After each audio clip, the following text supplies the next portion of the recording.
We are awakening together. This is our weekly gathering we hold online. For more information, visit our website, awakening-together.org. We'd love to see you there. Okay, thank you so much for having me here as our guest minister for this Sunday homily. And I actually was inspired a few weeks back. It was Sunday, March 9th, when Regina gave the homily, and I realized that there was a convergence going on. We're all talking about the same thing. We're all talking about thoughts and words and things that are not of reality, because the thoughts that we think we are ours are really not ours at all. And I said, on back on that day, I said, I like to be here and give a homily. And so many things happened after that. As a matter of fact, the very next day, somebody who we listened to a lot, Mandi Solk, who wrote the book "Isness Is Your Only Business," it's a book of power poems. And Lyn Johnson, who's my reader, will be reading one of those poems. And she gave it the very next day. She gave it on the Monday after the Sunday that Regina spoke. So there is a convergence going on. Many people are literally speaking about the exact same thing. One of them, by the way, for those people who know Keith Kavanaugh, he's on the exact same topic. We're all speaking about the same thing.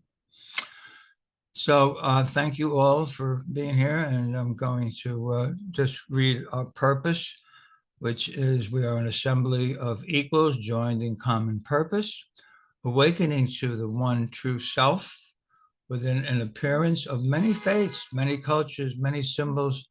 We seek to discern one truth and to rest in its embrace. And of the 5 core values, which I was there when those 5 were put together by a group of people that Regina had invited, and I was one of them out there in Colorado. I'm choosing number 3, which is: we accept one true self, which is one presence or being, non-dual, without beginning or end, and absolutely changeless. I love that word, changeless. Yeah. We live this value by practicing letting go of the belief in the individual self as who we are. Wow. That's powerful, powerful. And I think at this point, I used to do this almost every other Sunday for over a year, so I should know, but I think it's time for me to say it's a good time for us to turn and greet each other. And I was going to ask Marisol maybe to play the second of the 3 songs, which is Nearer to Us Than Air, Nearer to Us Than Air, which is really powerful, powerful song for me. Notice that there's a sign behind me. It says, "Just breathe." And I always say, breathe in acceptance, breathe out resistance. Just breathe. Marisol, maybe you play that song, and then I think it would be time, I believe, for announcements, if I'm not mistaken.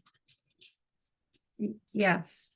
Would you like me to play our welcoming song or the surrender? Well, if you want to play the welcoming song, sure, absolutely, yes. You are in charge.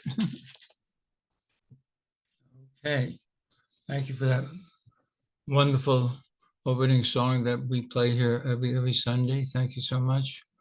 I'm not sure the order is. Are we up to announcements, Marisol? Yeah. Okay, so I think the first is from Rhoda, caretakers in residence. Rhoda. I'm here to first of all thank all who gathered to hear this on a topic which I announced earlier.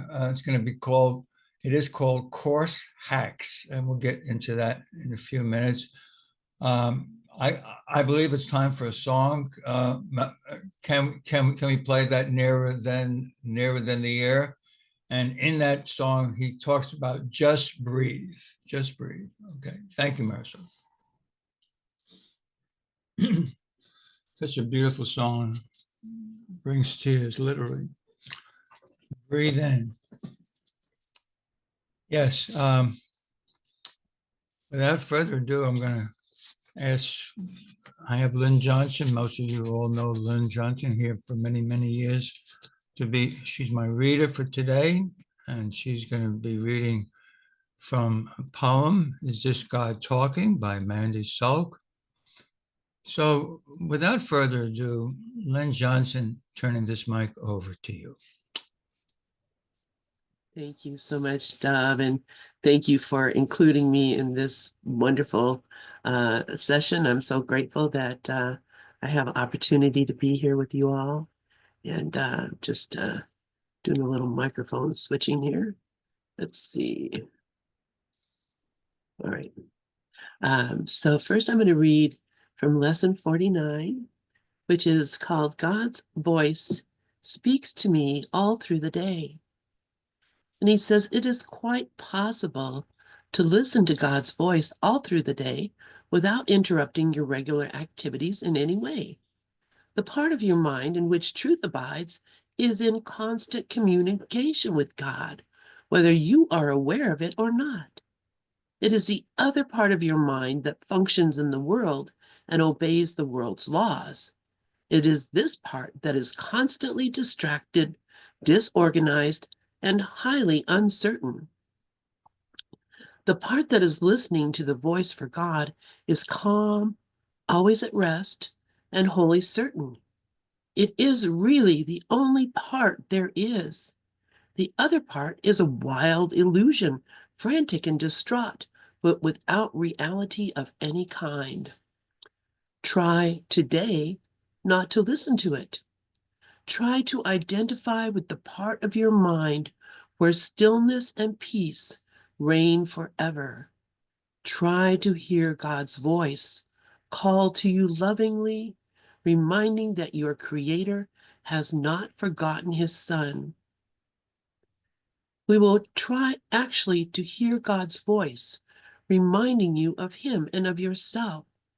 We will approach this happiest and holiest of thoughts with confidence, knowing that in doing so, we are joining our will with the will of God. He wants you to hear His voice. He gave it to you to be heard. Listen in deep silence. Be very still and open your mind. Go past all the raucous shrieks and sick imaginings that cover your real thoughts and obscure your eternal link with God. Sink deep into the peace that waits for you beyond the frantic, riotous thoughts and sights and sounds of this insane world. You do not live here. We are trying to reach your real home. We are trying to reach the place where you are truly welcome. We are trying to reach God.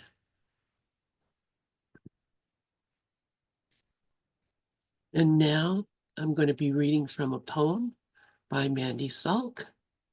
And it is this God talking?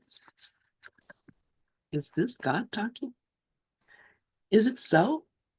If my thoughts are busy, judging, or joyless, the answer is no. Or is it my mind hawking its wayward negative beliefs, stealing my peace like a thief's set of tools to break into my safe, taking my treasure and attacking my faith? No, that's not God talking. Is this God talking? Seems innocent enough. I'm only thinking about trivial stuff. There's nothing negative here, like worry or fear. In fact, I'm admiring this beautiful flower. Isn't that God talking for at least part of this hour? No, it is not God speaking. It's still my mind leaking opinions and descriptions about the flower, rather than joining its silence and feeling its power. Surely this is God talking. When I criticize myself to try to do better, to be good, and to adhere to the spiritual letter?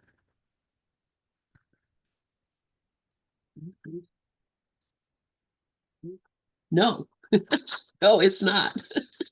It's not God talking. He will never condemn. He only knows your potential. You are his gem. So how do I know when God is talking? If I have a decision to make, a worry or concern, I'm so confused and don't know which way to turn.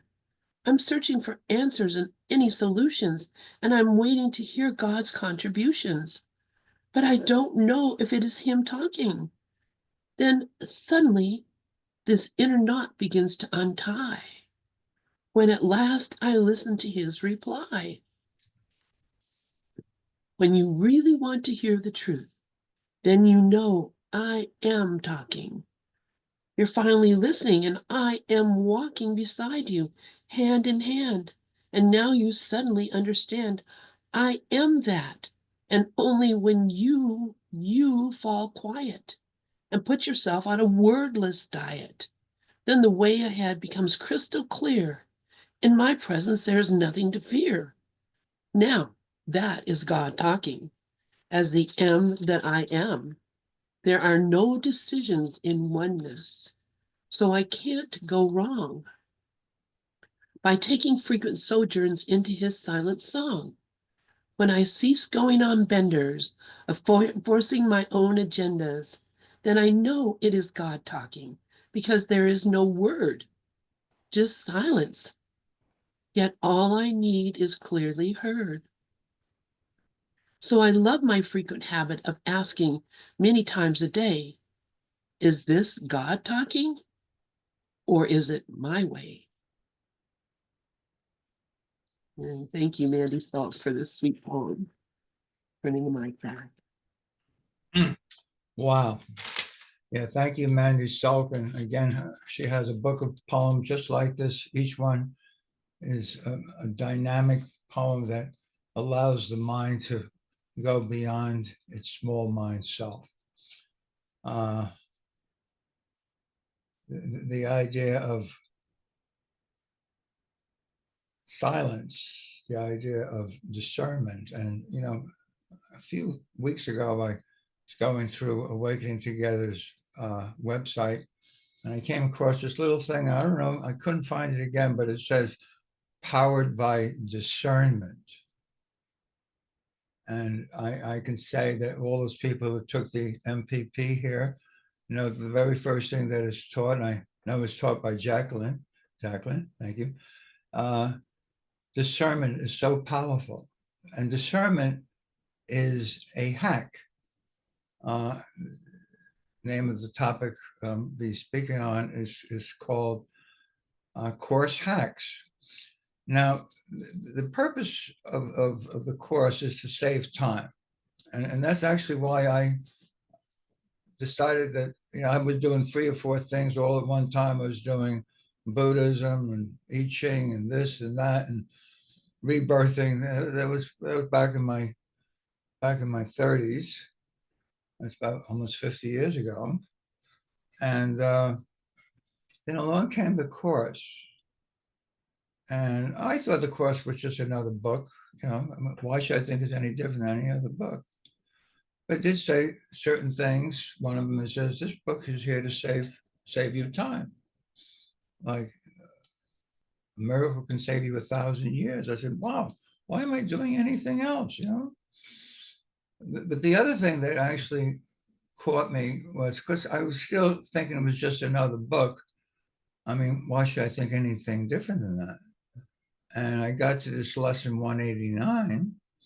I feel the love of God within me now.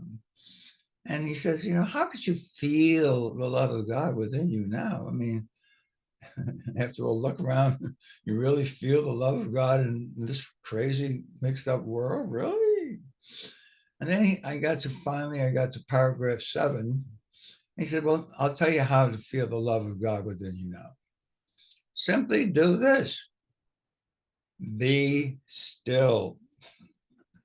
Do not take with you one thought of who you are, because you don't know who you are, or one thought of who God is, because you don't know who God is. Don't take with you one thing that you ever thought was true or real or good or right. Nothing that you would ever hold on to, nothing you were ever ashamed of. Forget this world. Now, I can handle forget this world. This next line is forget this course. I said, wait a minute, you're giving me a book with 1,300 pages and you're telling me to forget it?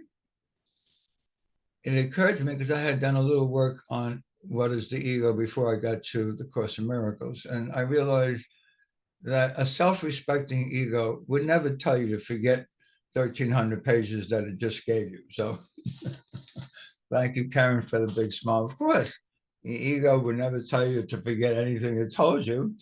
All of a sudden, I realized that this course was not another book. It was coming from outside the ego thought system, which is, for me, outside the world. And he finishes up. He says, hey, listen, come with God with empty hands and an open heart. And then says, hey,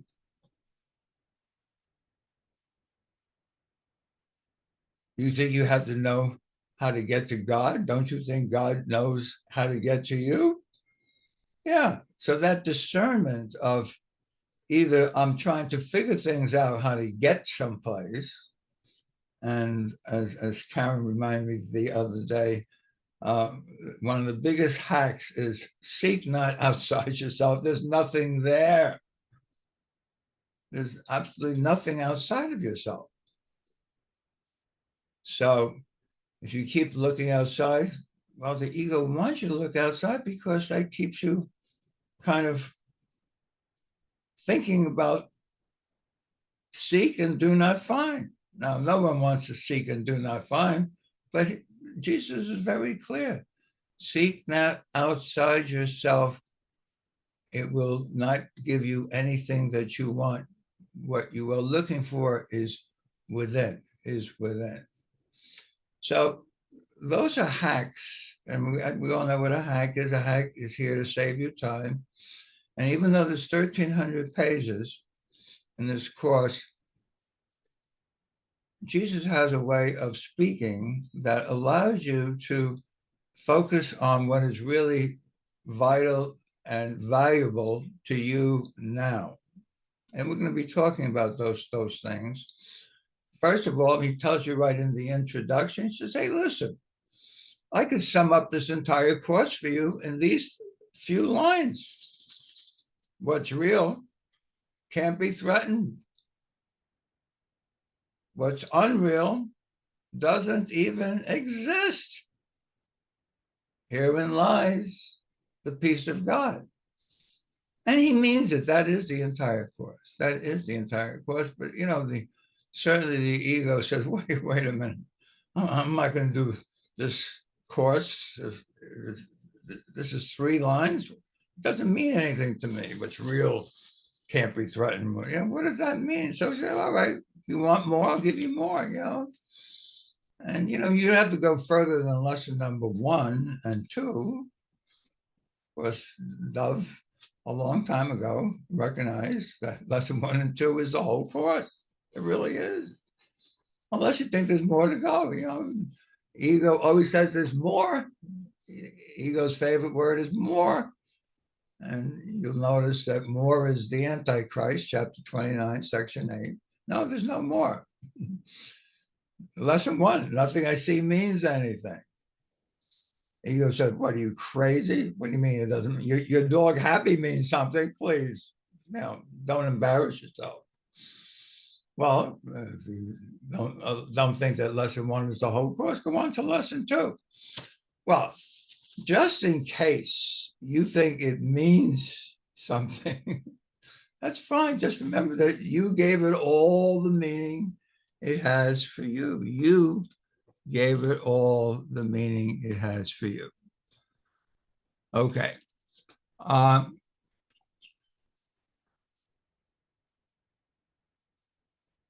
Over a period of many years of study of the course, it came to me that we all know the course is written in iambic pentameter, which goes something like this.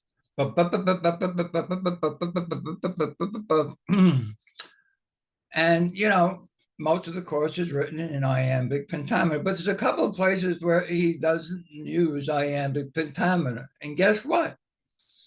In those places, he's talking to you, the Son of God, and saying, wake up.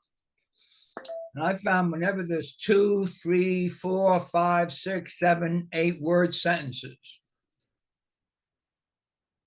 he doesn't want you to miss it. And Dove has actually tuned himself into recognizing those things that he's making you aware. He's making you aware. Now, awareness happens to be one of those hacks that I'm talking about. Whenever you see the word aware, and Regina taught us a long, long time ago, she got it from Ramana, awareness watching awareness, awareness watching awareness. Yeah. And I remember back at ACIM Gather, we had a whole bunch of people walking around saying awareness watching awareness. I mean, in the Course in Miracles, in chapter 18, section 6, Beyond the Body, he uses awareness in a really wonderful place. You know, he doesn't talk about heaven very much at all in the Course, but the one time he talks about heaven that has meaning for me is in chapter 18, section 6, at the end of the paragraph 1. He says, what is heaven? Heaven is an awareness of perfect oneness, an awareness of perfect. So this word awareness is a hack. The funniest thing about paragraph 1 of Beyond the Body, chapter 18, section 6, is it starts off with something that was always a puzzle to me until just this past week, literally. And if you're familiar with the first line of chapter 18, section 6, it says, there is nothing outside of you. This is what you must ultimately learn. I remember the first time I read that, I said, wait a minute, what do you mean there's nothing outside? I mean, that's ridiculous. I mean, I'm looking, there's people, there's buildings, there's rivers, there's mountains. What do you mean there's nothing outside of me? And then I saw the word ultimately. I said, oh, okay. One day, when I'm an old man, I'll ultimately understand there's nothing outside of me. But until then, seems to be a lot of things outside of me, you know. I want you to know, it was about, I don't know, 7, 8 years ago, I was standing with John Mundy in an airport, and he said, hey, Dov, do you know what the word ultimately means? I said, what? He says, it means now. It doesn't mean the future. Ultimately is now. I said, that means there really is nothing outside of it. But I still didn't understand it. You know what I mean? I still didn't understand it. And then all of a sudden, I got to realize that it was just this past week I realized it. And I announced it to the whole group that we were all together at ACIM Gather. I said, look, I just realized why there's nothing outside of me. He's not talking to Dove, the ego. He doesn't talk to the ego. Well, he knows the ego was listening. He knows, yeah, of course the ego is listening. He gives the ego the iambic pentameter. But no, he's also talking to the Son of God. There's nothing outside of the Son of God. Nothing. Nothing outside of the Son of God. We are one. Union, unity, unified. I and the Father are one. Nowhere to say the Father ends and the Son begins. There's no lines, no nothing. There's nothing outside. That's why you seek not outside yourself, for you're going to fail. There's nothing there. What you're looking for is within. You are what you're looking for. We are what we are looking for. So, getting back to one of my first observations, like, he talks to the ego and iambic pentameter, but he talks to the Son of God in 2, 3, 4, 5 word sentences. Like there's a 2-word sentence, Ken Wapnick, I consider Ken my teacher. I know some people, I know Keith Kavanaugh says Ken is his teacher, and we're really blessed to have Ken as our teacher. And by the way, I have a list of 60 Ken quotes, which you don't really find in too many places. If anyone wants them, just send me an email, and then it says, just put Ken quotes in the heading, and I'll send it out to you. But one of Ken's quotes is, if you really want to do this course on the fast track instead of at a snail's pace, don't hang out where it's comfortable. Hang out where you're uncomfortable. And you might say, well, why would I want to do that? Why would I want to do that? Well, that's a real hack, because the world is really a classroom. The ego made the world as a place where God cannot enter. It's a world of differences, a world of separation, a world of you and me, us and them, good and bad, right and wrong. Well, what God has created is one. There's no good and bad, right and wrong, you and me. There's one. Ken likes to say, Jesus wasn't too good at math because he couldn't count past one. And that's true. I and the Father are one, and Jesus just sees us as his older brother, and he says, I'm here to hold your hand and walk with you through all of this. But on my card, it says, I know you can't read it, but my card basically says, be grateful for your triggers. Now you might say, well, why would I want to be grateful for my triggers? I'm usually triggered when I'm in places with people where I'm not too comfortable, because they may say the wrong thing to me and I might not like it, and that triggers me. Well, you can hang out with people that make you feel good, fuzzy wuzzy, lovey dovey, but there's no lessons there. The ego is not stupid. The ego gives you plenty of people that give you lovey dovey wubby things. But your lessons, this world is a classroom. I mean, the ego says, well, no, this is the world that God created for you, right? He wasn't such a loving God. I mean, why would he drop you off here on the third rock from the sun, where there's nothing but sickness, illness, poverty, starvation, death, murders, wars? My God, what kind of loving God is that? So the world was made as an attack on God. But yet Jesus comes and says, no. The world is really a classroom. And if you look at lesson 193, and we'll get into that in a second, 193, one of my all-time favorite lessons, of course. All things are lessons God would have me learn. All things. You mean even when somebody says the wrong thing to me and I feel disrespected and feel bad and I want to cry? Yes, all things, especially those things, because they trigger you. And the rest of the sentence goes, be grateful for your triggers, for they reveal your mistaken beliefs. And I spell the word belief with a big L-I-E in the center, like they do in Webster's dictionary. Yeah. It's a lie. A belief is a lie.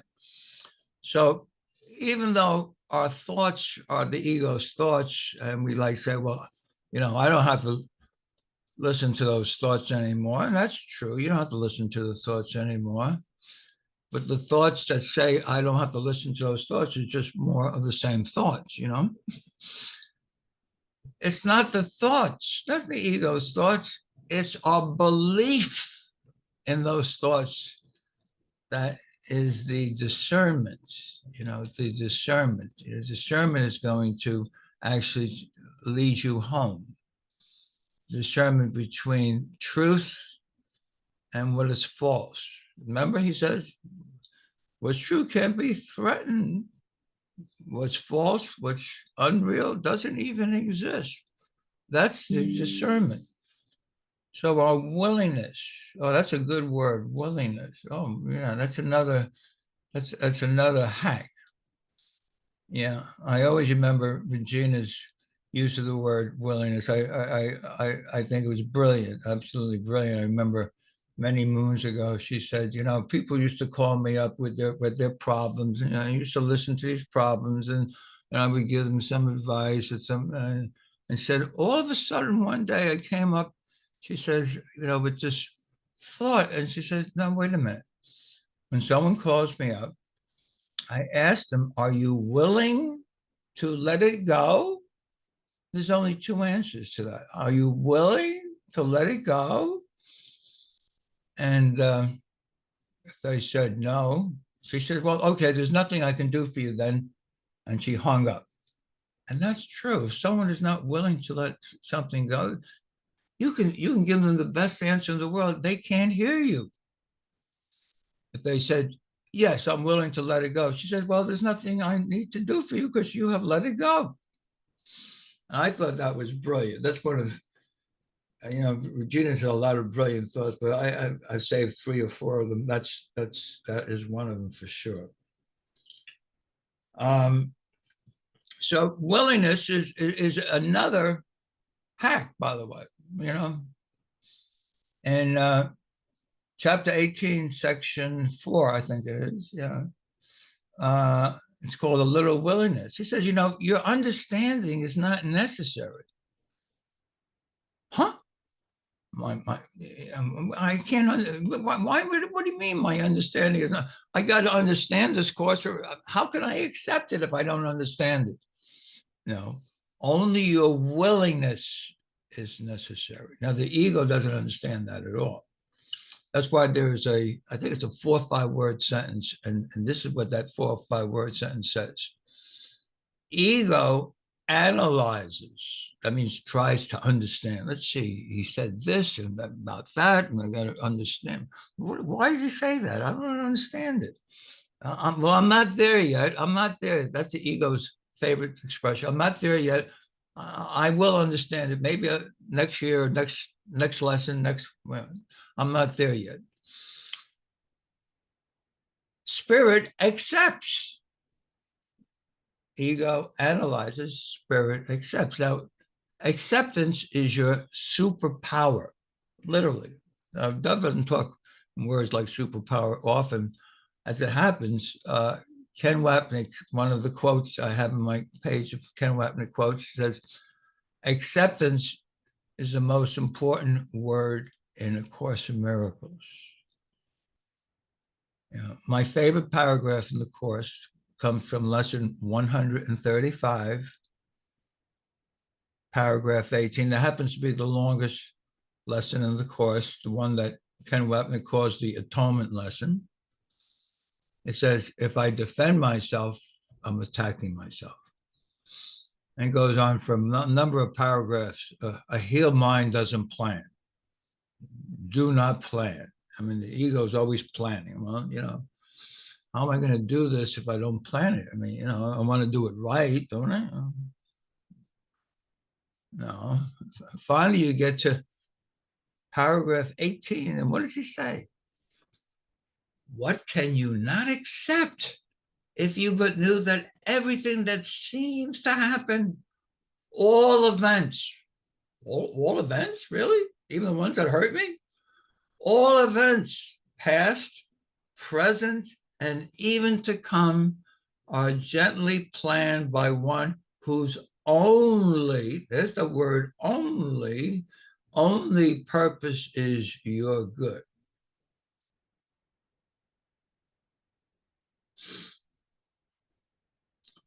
So acceptance is not only your superpower, but if you're familiar with the way Ken Wapnick talks, and even Jesus, he talks about ladders. You know, we all start at the bottom ladder. I mean, we got ourselves into this mess, so we're down at the bottom.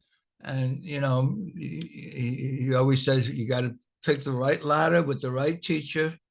And then there's always another ladder, and then there's another ladder. And I found that the fastest way to move up the ladders, you might call it the grease, that allows you to move swiftly up the ladders, is acceptance.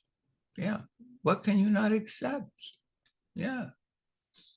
Notice lesson 135 in my defenselessness. No, excuse me.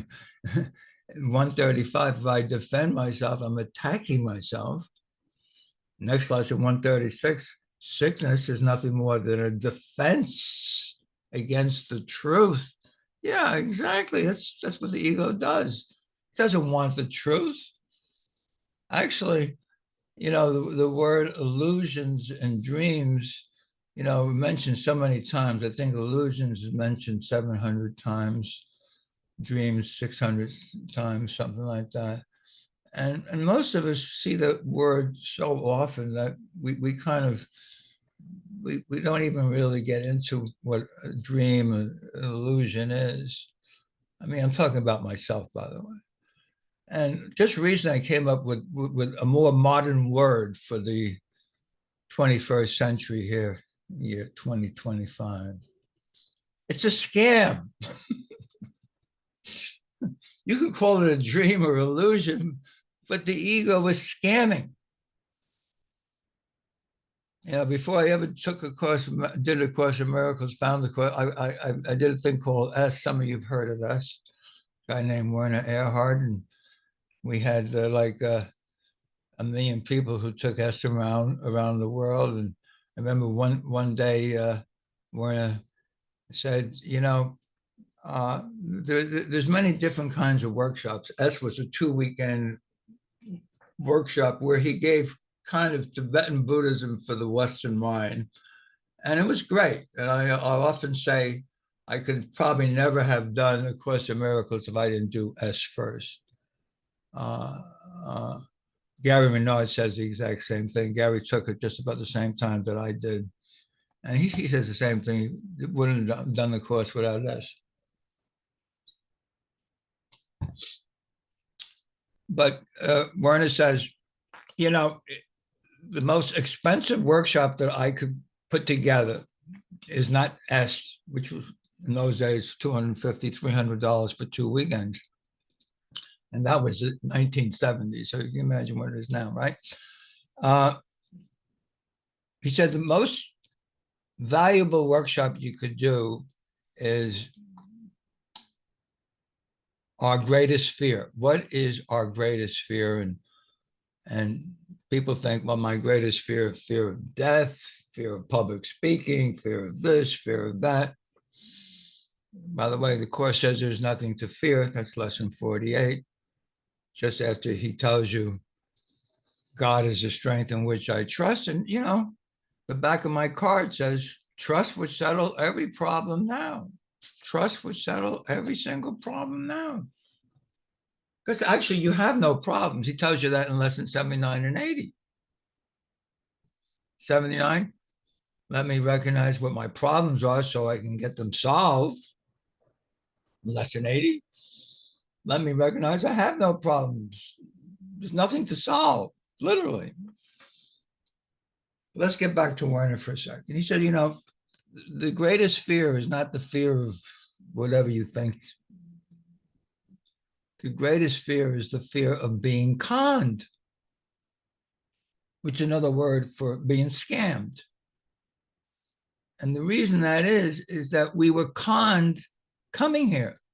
We don't want to be conned again. someone this morning asked me, why would I want to even come here? Why would I want to come here? Well, we were conned. Actually, we were conned because we felt guilty. This whole course is about undoing the belief in guilt. And that's called the lie, the belief, the lie of guilt. And the way we keep the guilt going, we all know the way we keep the guilt going. Projection makes perception, right? I'm a pretty, easygoing guy. I'm kind. I don't bother people. I don't hurt people. But that guy over there, I can't believe what he's doing to us. My God.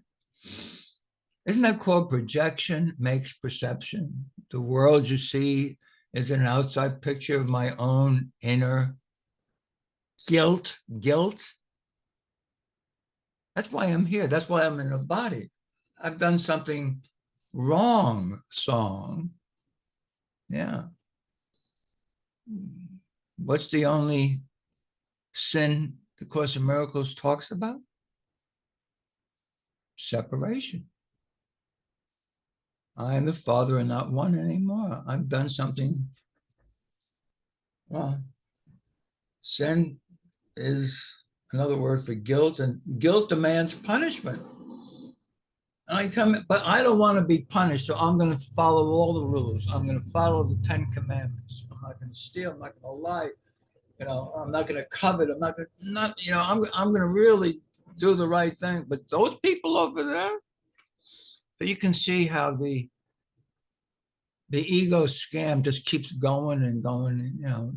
You can try and get out from under, but you can't get out from under the scam because the scam is over here. It's not out there. That's why forgiveness is the only function that we really have. And forgiveness says, listen, I have done this to myself. And now that I have done it, I can undo it. I'm the cause. I'm not the victim anymore. If someone out there is doing something to you and you feel attacked, you feel disrespected, you feel unfairly treated, guess what? You can never, ever, ever wake up if you're living in someone else's dream. You can only awaken from your own dream, that you are the dreamer of the dream. Would you find that in chapter 27, section 7? It's called the dreamer of the dream. And that's the one that says, into eternity crept this tiny mad idea in which the Son of God remembered not to laugh. No, that laugh is really one of the big hacks of this course. In 2 places in this course, he says, and in your gentle laughter, you are healed. Imagine that. In your gentle laughter, you are healed.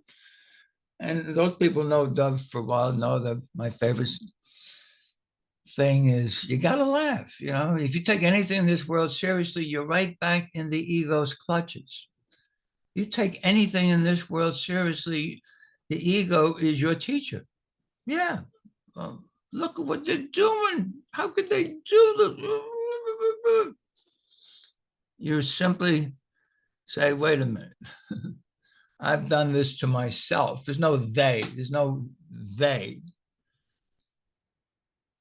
I am the cause. I am cause. I'm not effect. I am not the effect of this world. I'm the cause. I have done this to myself. Whatever I have done, I can undo. Only I can undo what I have made for myself.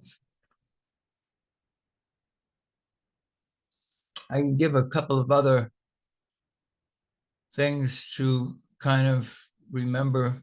The word only is used in the course, I think I was told this morning, 1,700 times. The word never is used, I think, I don't know, around 700 times, something like that. Whenever you see the word only, he wants you to listen. This is for you, Son of God. Whenever he uses the word never, he wants you to listen. And as Karen's mentioned to me a week or so ago, whenever he has no exceptions, he wants you to listen. No exceptions. No exceptions. Yeah. These are hacks. Hacks to allow you to move up the ladders quicker until you finally say, I have no need of ladders anymore. I am the Holy Son of God himself.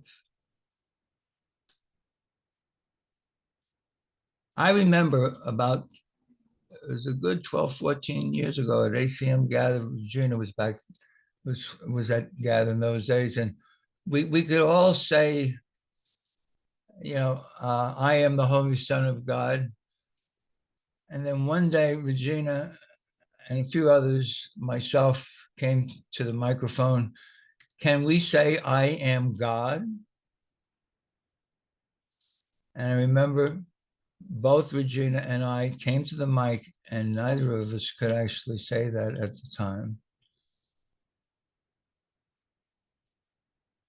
There's a fear, the fear is I'm intruding, I'm doing something that God doesn't want me to do. No, lesson 74, there is only one will, and that's the will of God. If there was two wills, then there's something to fear. Then there is something to fear. There's only one will, lesson 74. Only the will of God is real. There's no other will. Now, if there was two wills, you have a lot to fear because something different than you can hurt you. You have to defend yourself. You have to protect yourself from God knows what. No, there's only one will. There's the will of God. Thy will be done. Our will is one, not two. And what is God's will for me anyway? What is God's will for me? Does anyone know? He tells you in lesson 101. I like that 101. You go to college and well, this is course 101. God's will for me is perfect happiness. Really? I mean, you could fool me. How come I'm not so happy? God's will and my will are the same will. How do you know that? Lesson 102. Lesson 102. I share God's will for my happiness. I mean, God's will and my will is the same will? Yes. And then he puts the cherry on top in lesson 103. God being love is also happiness. Yeah. Love is my safety.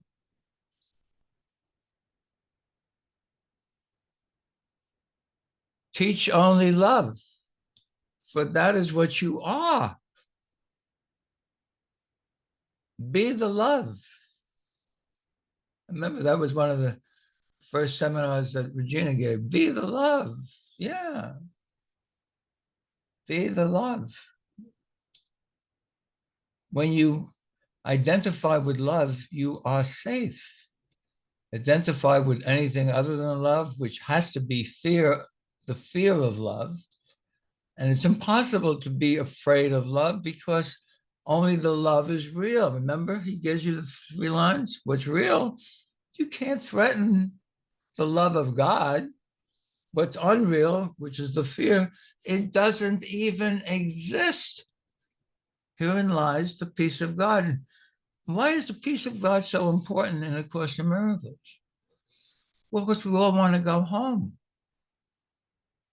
There's only 2 ways, there's only one home. We call it heaven. And he doesn't talk about heaven much in the Course. I gave you one of the few lines in which he says, heaven is an awareness of perfect oneness. Heaven is an awareness of perfect oneness. And what are the conditions to enter the kingdom called heaven. There's only two conditions. One is peace. I have to restore my mind to the peace of God. I have to restore my mind to the peace of God. And lesson 200 tells you exactly what that is. It says there is no peace but the peace of God. You know, in the world you have, well, you know, there was a war, now there's peace. No, that's the ego's idea of peace. You know, now we're talking. Now this, no. That's not, that's the world's idea. That's the ego's scam. No, there's no peace but the peace of God. You restore your mind to stillness. But there's one other condition to go home that has to be fulfilled before you can enter the kingdom. And that is, you have to bring someone with you. You have to bring your brother with you. Not just any brother. No, not the one you have coffee with in the morning and the one you laugh with all day long with. No, sorry, not that one. Yeah, that one, the one that you can't stand. That's the one you got to bring home with you. Yeah. 2 by 2, we enter the ark. Yeah, 2 by 2, we enter the ark. Yeah, you have to see this person as yourself. And he tells you this in the Holy Spirit's Alternative to Projection, chapter 6, section 2, in paragraph 5. He says, listen, you know, like my mantra lesson is lesson 25. I do not know what anything is for. I don't know what anything is for. And then in paragraph 1, he says, listen, only purpose has meaning. There's only two purposes in this world. One is the ego's purpose, which is survival and getting ahead and sacrifice. I don't care what happens to you as long as I get home first, fastest, whatever.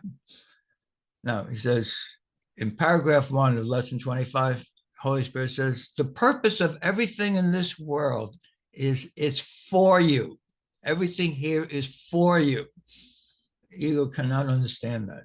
Ego has no idea what that means.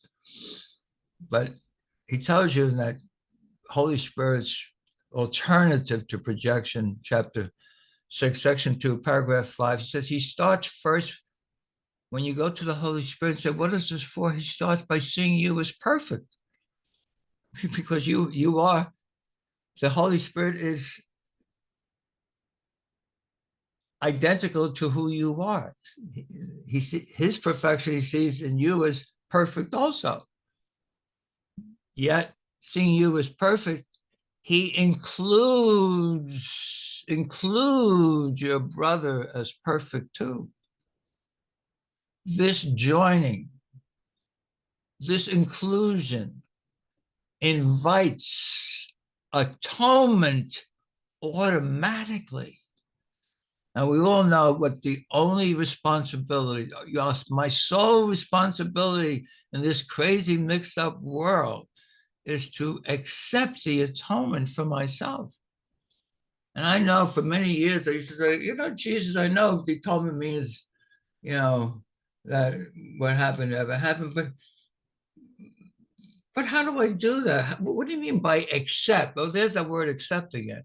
What do you mean by accept the atonement automatically? Well, accepting the atonement is simply including your brother as yourself. The separation never happened. Separation never happened. That's how you demonstrate. To teach is to demonstrate. Yeah. So if you see a brother out there that you see is different in any way, accept the atonement right now. Include your brother as yourself and recognize that we've all been conned. We've all been scammed. I have no need of being conned or scammed anymore. I want the truth, and only the truth will set you free. Yeah, only the truth will set you free. I see we're just about at that time. And I'd like to say thank you all for being here, listening, joining in. And if there's anyone at all wants to question, we don't have all the answers, but we love the questions. Anyone at all, thank you all so much. God bless. Are there any thoughts, questions, anyone at all? Or maybe it's time for a song. I don't know. Karen has her hand up. Karen, go ahead. Thank you so much, Karen. Yeah, I just want to say thank you, Dub. Today, your teaching was amazing. It was so clear. It was so inspired. And I felt every single word, and everything you shared was just so perfect. And I mean, I just loved your teaching today. I just wanted to share that the hacks you shared went perfectly with the way you described them from the beginning to the end. It was just perfect. So thank you. Thank you. And thank you all. Thank you, Jacqueline, for the wonderful homily. And it's really always my pleasure to share all with all, always. I feel very, very blessed in being able to say that. George, did you have your hand up? I'm not sure. No? No, maybe not. Are there any other thoughts, questions at all? I thank you all for being here. I see Cora from China. Hi, Cora. Thank you so much for being here. I know your time is like 11:30 at night. Thank you so much for being here, Cora. Karen, I see your hand up again. Go ahead. Yeah, there's one other thing I wanted to share that you shared about the only sin is the separation. And I think I remember Ken saying the cardinal sin is making it real. So that means believing, like you said, it's not the separation or the sin, it's just believing that it's real. So I just wanted to share that. Thanks. Thank you so much for that, because that belief, remember, belief has the word lie in it, and there's no accident that the word lie is the center of the belief. There's no accident. I've often said the English language is a very spiritual language.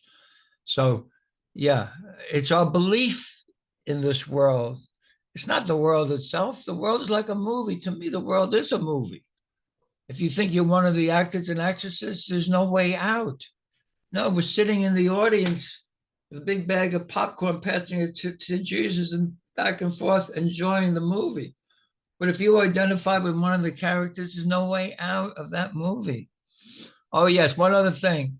Please, your donations are so welcome. Please visit our website, which is right here on the chat now, awakening-together.org, donate-online. Because Awaken Together is a church under the IRS things, and we welcome your donations. Truly, that's how we are able to do all that we do here. Any last thoughts? Maybe a song? I think George or somebody's next for the rest of this hour. I'm just going to put my my email address up there, just in case anyone wants that list of 60 plus quotes from Ken Wapnick, and every one of his quotes is a hack, by the way. And I'll give you one other hack that Jesus gives you, which very few people recognize and realize. In review 6 of the workbook, he says any one of these last 20 lessons from 181 to 200 is the entire course. Can you imagine that? He's telling you any one of those 20 lessons from 181 to 200 is the entire course. If it's the entire course, you can take any one of them, and that's the entire course. That's a real time saver. I mean, like one of my favorites is I place the future in the hands of God. All things are lessons God would have me learn. Let me be still an instant and go home. Any one of those is can you imagine Jesus giving you hacks? He doesn't expect you to do 1,300 pages. He really doesn't. He says, hey, listen, I just want you to come home. That's all. Okay. I guess we're at the bottom of the hour, and turn this mic over to you, Marisol, and whoever is next. You've been watching our online gathering. It happens weekly on Sundays at 10:15 a.m. Eastern Time. To join us live in the sanctuary, visit our website, awakening-together.org. You'll want to click on Online Sanctuary in the main menu, and then in the drop-down menu, look for How to Enter the Sanctuary. Right there at the top of the page is a clickable link. We'd love to see you in the sanctuary and join with you in fellowship. Thank you again for watching. Also, please know that if you'd like to stay connected via the Awakening Together channel here on YouTube, you can subscribe and hit the bell for more notifications. We hope to see you in the sanctuary.